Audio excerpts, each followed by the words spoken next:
সবজি কেটে নিয়েছি, মিষ্টি কুমড়া আর আলু কেটে নিয়েছি।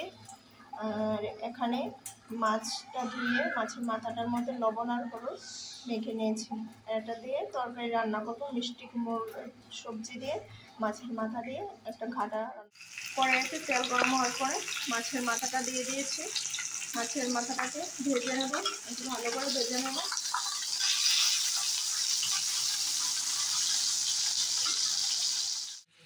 ফোড়নে দিয়ে দিয়েছি এখানে কালি জিরা আর সবজিগুলি দিয়ে দিয়েছি। দিয়ে দেওয়ার পর লবণ দিয়ে দিয়েছি পরিমাণ মতো।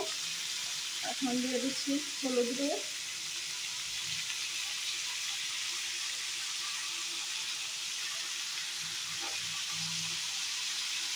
তারপর দিয়ে দেবো জিরা পাউডার,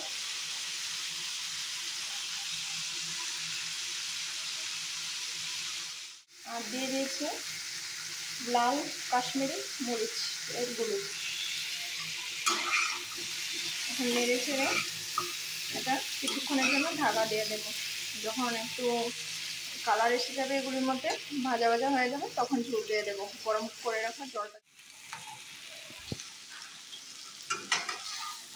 ভাজা হয়ে গেছে, ভাজাগুলি একটু লাল লাল হয়ে গেছে। এখন আমি জল দিয়ে দেবো তরকারিতে।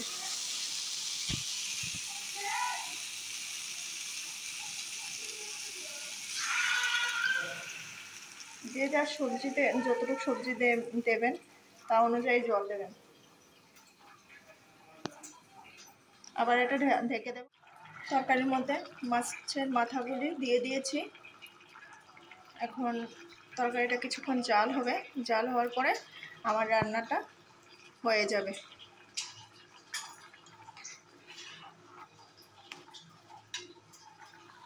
তরকারির রান্নাটা হয়ে গেছে। এভাবে কে কে রান্না করে খান আমাকে কমেন্ট করবেন, কমেন্টে জানাবেন। আর আমার চ্যানেলটাকে ভালো লাগলে সাবস্ক্রাইব করবেন। টাটা। এখনকার মতো এখানেই রান্না শেষ করলাম।